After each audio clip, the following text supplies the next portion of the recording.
शांति शांति। ओम।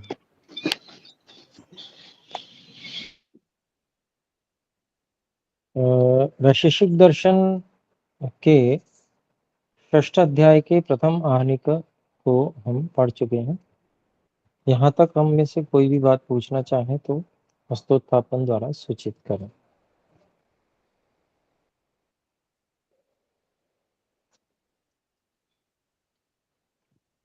जी बहन रिया जी कृपया बोलें। जी ओम नमस्ते गुरुजी। गुरुजी पंचमो अध्याय के द्वितीय आहनिक में जो 21वां सूत्र है गुरुजी, उससे प्रश्न है। हाँ जी। इसमें जो बातें बताई कि वो स्पष्ट है कि दिशा काल आकाश जो है वे कर्म से शून्य है, लेकिन आत्मा और परमात्मा इनके विषय में बताया कि वे क्रियावान हैं गुरुजी। तो थोड़ा थोड़ा तो स्पष्ट हुआ गुरुजी कि वो प्रेरक हैं, परमात्मा प्रेरक है, आत्मा भी प्रेरणा करती है मन इत्यादि को। तो क्या इस कारण से इसको निष्क्रिय ना कह के इनको क्रियावान कह रहे हैं, कर्म वाला कह रहे हैं गुरुजी? जी जी बिल्कुल इसी कारण से कह रहा हूँ। जी वैसे गुरुजी। अन्य जो चीजें हैं उनमें जो वस्तुएं हैं उनमें स्थानांतर गति भी क्रिया है और आत्मा में भी स्थानांतर गति वाली क्रिया है। जी दिशा काल आकाश में स्थानांतर गति वाली क्रिया नहीं है क्योंकि वो व्यापक है। ऐसी परमात्मा में भी स्थानांतर गति वाली क्रिया नहीं है क्योंकि वो भी व्यापक है, परंतु वो प्रेरणा करके अन्य द्रव्यों को तो संचालित कर रहे हैं ईश्वर। ठीक है जी। जी और गुरुजी। जी गुरुजी हम्म, आत्मा में स्थानांतर प्राप्ति वाली गति भी है और प्रेरणा करने वाली गति भी है। जी गुरुजी। जी गुरुजी, ये स्पष्ट है ये बात गुरुजी। और इसी में जो 1 2 3 4 5वीं पंक्ति नीचे से गुरुजी, इसी सूत्र में बोले कौन सी? यहाँ कह रहे हैं नीचे से 5वीं पंक्ति, बोले इसमें कह रहे बोले। हैं क्रियाम प्रेरयति जगति तन्निर्माति परिणयति। गुरुजी परिणयति का अर्थ यहाँ कैसे ले रहे हैं गुरुजी? परिणमति। परिणमति होगा ना गुरुजी? परिणमयति। परिणमयति म इसमें लगा लीजिएगा। जी जी गुरुजी, ठीक है गुरुजी, वही मुझे स्पष्ट नहीं हो रही थी, बाकी स्पष्ट है गुरुजी। धन्यवाद। ठीक है जी धन्यवाद। और कोई भी है शंका? ठीक है तो हम आगे बढ़ सकते हैं।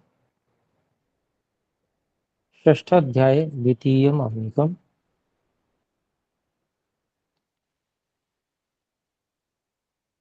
सामान्येन वैदिककर्माण्यात्मघटकानि प्रदर्श्य इदानीं विशिष्टकर्मणां तत्फलानां च विषयः प्रोच्यते।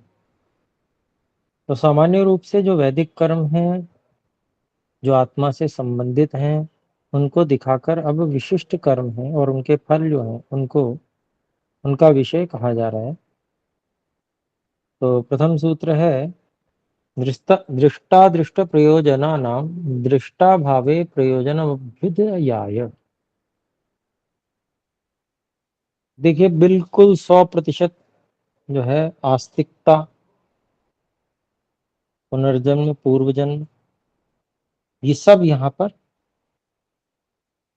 बहुत अच्छे से बताया गया है। तो यहाँ कहते हैं कि दृष्ट और अदृष्ट फल दायक जो कर्म हैं उनका तुरंत फल प्राप्ति न होने पर वो कर्म भविष्य में फल देने के लिए कारण बनेंगे या बनते हैं, ऐसा हम कहेंगे और समझेंगे।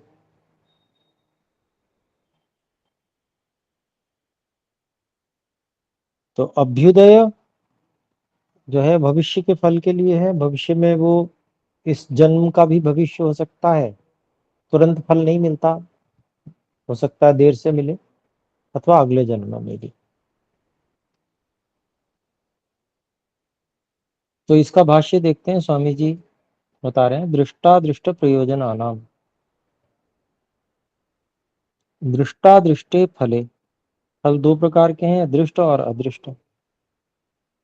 प्रयोजनम तो कर्म, अर्थात प्रयोजन क्या है, तो कर्म ही प्रयोजन।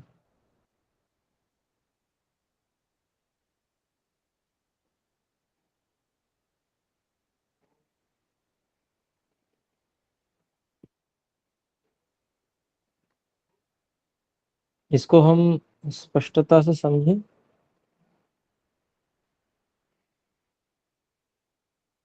प्रकर्षेण युज्यते फलेन जनः तत्प्रयोजनम, अर्थात कर्म, जिसके द्वारा व्यक्ति फल के साथ अच्छी प्रकार से संबद्ध हो जाता है, उसे ही कर्म कहते हैं। इसलिए प्रयोजन को कर्म कहा है।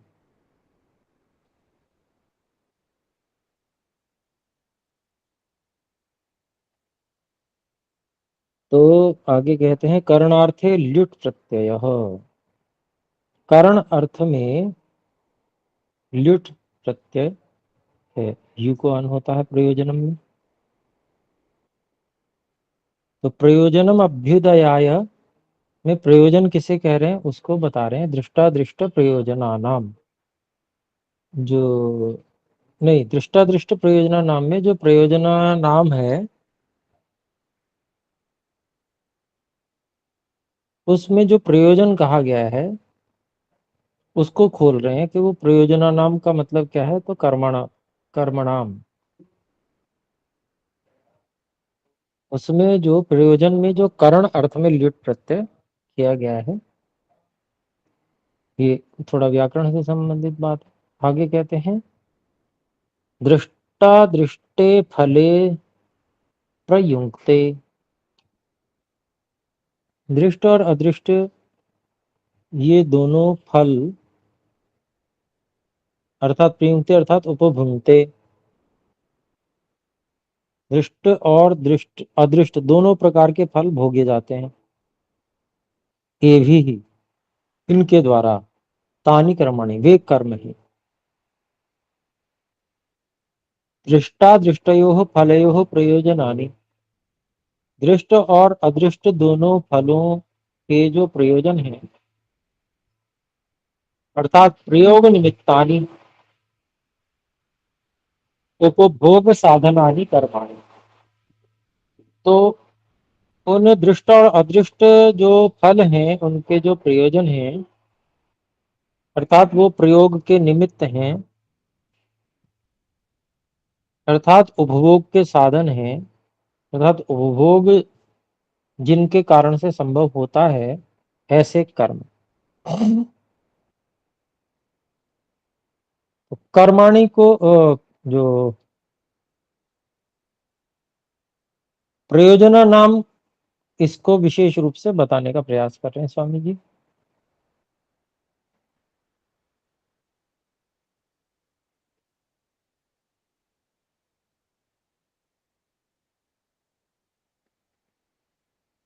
तो यहाँ पर तेषाम दृष्टादृष्ट फल उपभोग निमित्तानाम कर्मणाम, अब क्योंकि सबसे अंत में षष्ठी है तो उसी को षष्ठी लगाकर बता रहे हैं। उन दृष्ट अदृष्ट फल उपभोग के जो निमित्त हैं ऐसे कर्मों का, और फिर उसी को और खोलते हैं, तो दृष्टादृष्ट फल प्रद कर्मणाम। तो दृष्टादृष्ट प्रयोजना नाम का अर्थ हो गया दृष्टादृष्ट फल प्रद कर्मणाम, दृष्ट और अदृष्ट फल देने वाले कर्मों का, ये अभिप्राय हुआ। ठीक है जी, दृष्टादृष्ट प्रयोजना नाम का।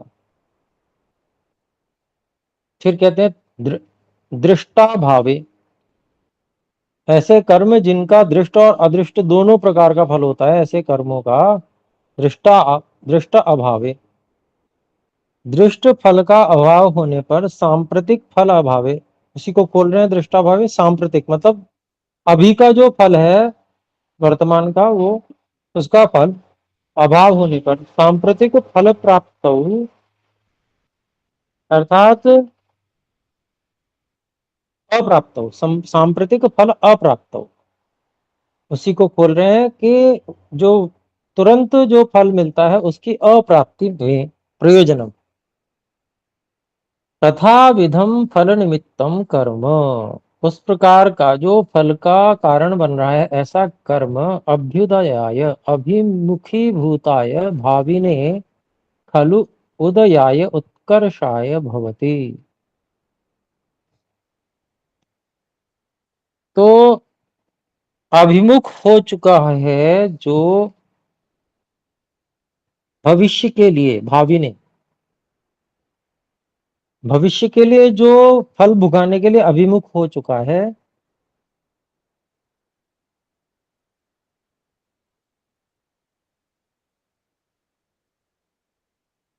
उस कर्म के उदय के लिए, नहीं, उस कर्म के उदय से, नहीं, गलत हो गया, उदयाय उत्कर्षाय, हाँ।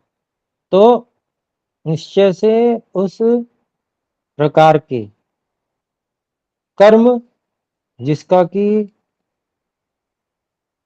भविष्य के लिए किए हुए कर्म का फल अभिमुख हो गया है, उसके उदय के लिए अर्थात उत्कर्ष के लिए भवति होता है।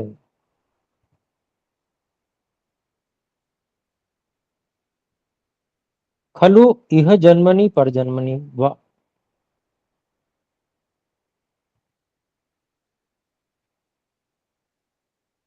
निश्चय से खलु इह जन्मनि इस जन्म में और पर जन्मनि जर्मनी वा जन्मनि वा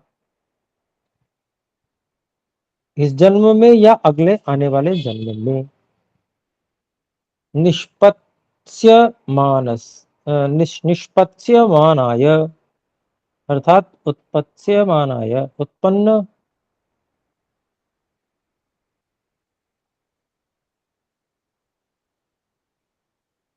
होते हुए के लिए,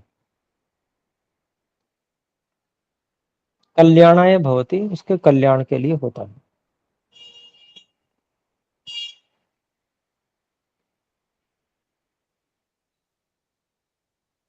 तो जो ऐसा फल है उसके दृष्ट फल का अभाव होने पर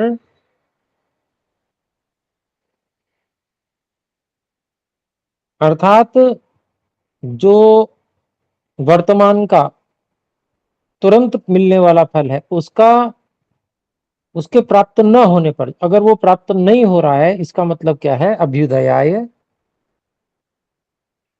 वो जो कर्म है वो कब फल देने के लिए है,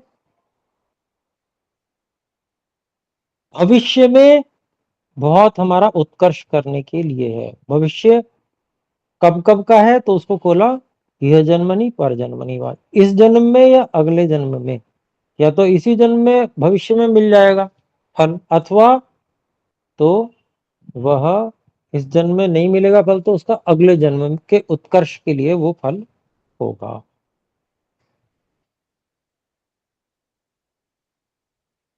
तो ये बात यहाँ पर पूरी हो गई।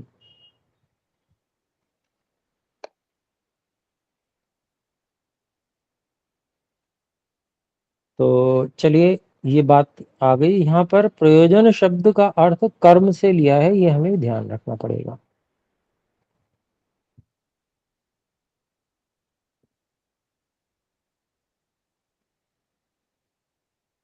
और प्रयोजन का अर्थ कर्म कैसे ले सकते हैं उसके विषय में बता भी दी गया। प्रपूर्वक युज धातु से बन रहा है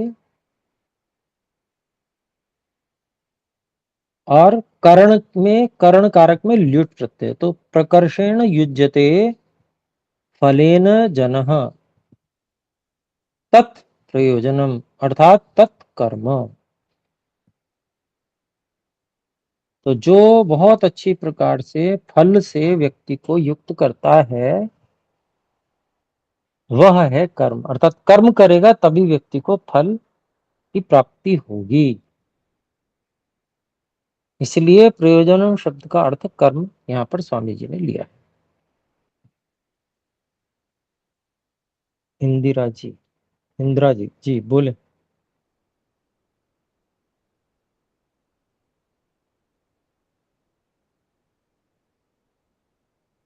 लेफ्ट हो गए, चलिए कोई बात नहीं, आगे बढ़ते हैं। तत्र अदृष्ट फलकानां कर्मणाम उदाहरणानि दीयन्ते। तो इस विषय में आचार्य जी, दृष्ट और अदृष्ट मेरा ना खुल नहीं रहा था, वो फिर से ओपन नहीं हो रहा था। मैंने हाथ खड़ा किया था। इंदिरा आहूजा बोल रही हूँ मैं। ये कैसे पता लगेगा कि कौन से दृष्ट है और कौन से अदृष्ट है? मतलब जिनका मिल गया वो हम दृष्ट मानेंगे और जिनका नहीं मिला उनको अदृष्ट। तो हम कैसे डिस्टिंक्शन करेंगे दोनों के बीच में? जी, जिनका फल तुरंत मिलता हुआ प्रतीत हो रहा है वे हाँ दृष्ट जी। हो गए, हाँ जी। और जिनका फल अभी तुरंत नहीं मिल रहा है वे अदृष्ट हो गए, अच्छा, मतलब भविष्य जिनका में नहीं मिलेगा। मिल भविष्य में। तो फिर हाँ, ये तो मिलना कभी-कभी तो ऐसा भी लगता है कि अवश्य। अपने आप को जैसे तसल्ली देने के लिए हम ऐसे। देखिए ये बात हमने की थी, यहाँ पर जो है हमारी आस्तिकता में न्यूनता होने के कारण से हम ऐसा विचार कर लेते हैं। अगर ठीक हमें है। ईश्वर पर विश्वास है, सत जो वैदिक सिद्धांत है उनमें विश्वास है, अगर हमने उस पे पहले चिंतन किया हुआ है, उस पे हमने गहन चिंतन करके उसका निर्णय निकाला हुआ है कि खाली ये कहने की बातें नहीं, ईश्वर की सत्ता वास्तव में है ना।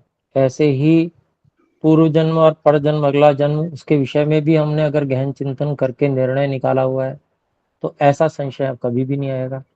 जिसने कभी उस पे परिश्रम नहीं किया है उसका तो फिर उसको तो परेशानी होगी, क्योंकि आजकल तो लगभग लोग ऐसे ही हैं हाँ, जिनको बिल्कुल, इस पे बिल्कुल। परिश्रम करने का अवसर ही नहीं है, क्योंकि मैकाले शिक्षा पद्धति है, वहां तो सिलेबस है, वो पढ़ाते हैं बस इतना। तो उसके लिए हमें गुरुकुल शिक्षा प्रणाली को लाना पड़ेगा। अगर हम चाहते हैं कि ये विषय हमारे जो सूक्ष्म है स्पष्ट होने चाहिए हमें, तो ये भाई इस वातावरण में ऐसे तो होंगे नहीं। और उसके लिए तो भाई वो वातावरण, वो आचार्य का सानिध्य, वो जो वैदिक वातावरण वो अवश्य चाहिए। तो इसलिए ही हम गुरुकुल क्रांति के अंतर्गत ये पठन पाठन और ठीक है, जन मैं ये जन में कर। वो जागरण हो। हर हाँ। व्यक्ति ये चाहे कि गुरुकुल शिक्षा प्रणाली होनी चाहिए, इसके लिए हम प्रयास कर रहे हैं। तो इसमें आचार्य जी, सभी को साथ एक। देना चाहिए।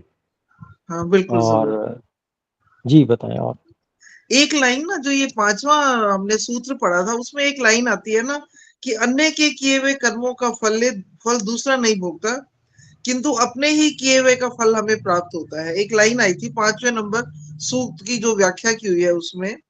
लेकिन कभी कभी हम देखते हैं कि जब दूसरा कोई गलत काम करता है, हमारे साथ बुरा कर देता है, जैसे चाकू मार देते हैं, वो तो दूसरे के कर्म का फल भी तो हमें भुगतना पड़ता है ना।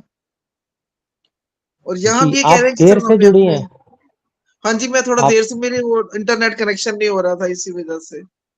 जी जी, देखिए ये जो भी शंका समाधान है, बिल्कुल आरंभ में उन्हीं को हाँ, अवसर हाँ, मिलता वो है जो मुझे समय मालूम से है। जुड़ते हैं। मैं जुड़ती जी, हूँ। हाँ, नहीं, नहीं। और सॉरी, मैं जरूर थोड़ा आपकी देर शंका से। का समाधान करेंगे। आपकी ठीक। शंका का समाधान भी करेंगे। तो मेरा निवेदन यह है कि कल भी कक्षा है, कल आप ठीक। समय से जुड़िएगा, तो अवश्य ठीक है। इसका करेंगे। जी धन्यवाद, ठीक है, नमस्ते। धन्यवाद। तो देखिए यहाँ पर हम बात कर रहे थे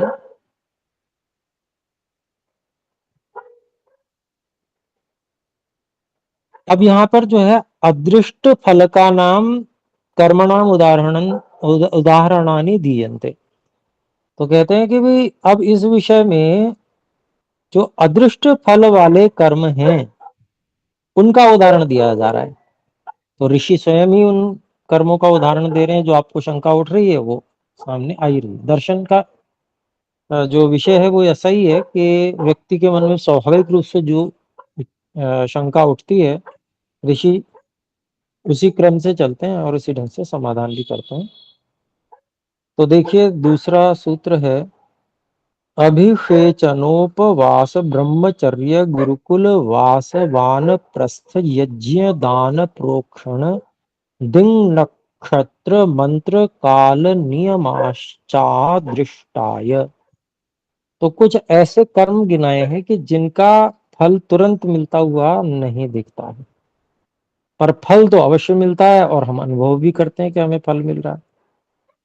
जो जिन लोगों ने बचपन में ब्रह्मचर्य का अच्छा पालन किया, तो इस अवस्था में उनको उसका लाभ प्रतीत होता है और अन्य लोगों से वो ज्यादा स्वस्थ अपने आप को अनुभव करते हैं, अधिक सामर्थ्यवान अनुभव करते हैं। तो ये हमको जो है पहले किए हुए ब्रह्मचर्य आदि पालन का लाभ प्रतीत होता है। तो यहाँ पर उसी तरीके की बात महर्षि कणाद जी ने सूत्र में रखी है।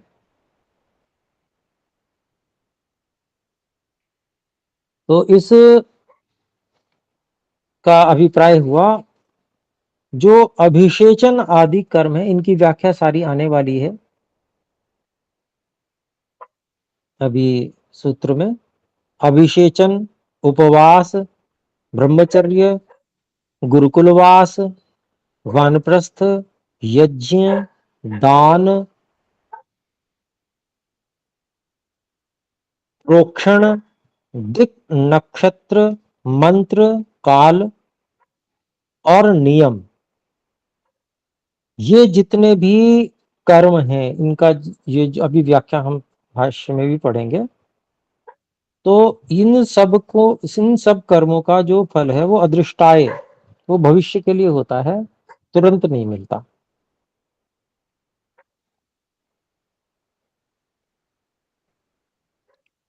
तो आइए इसके भाष्य को भी देखते हैं। वैसे समय हो गया तो फिर भाष्य फिर अगली बार ही देखेंगे, तो क्योंकि भाष्य इसका थोड़ा लंबा ही है, समझना भी होगा। तो ठीक है, इसको हम फिर अगली कक्षा में देखते हैं। अभी विराम करते हैं। आइए मिलकर एक बार ओम का उच्चारण करें।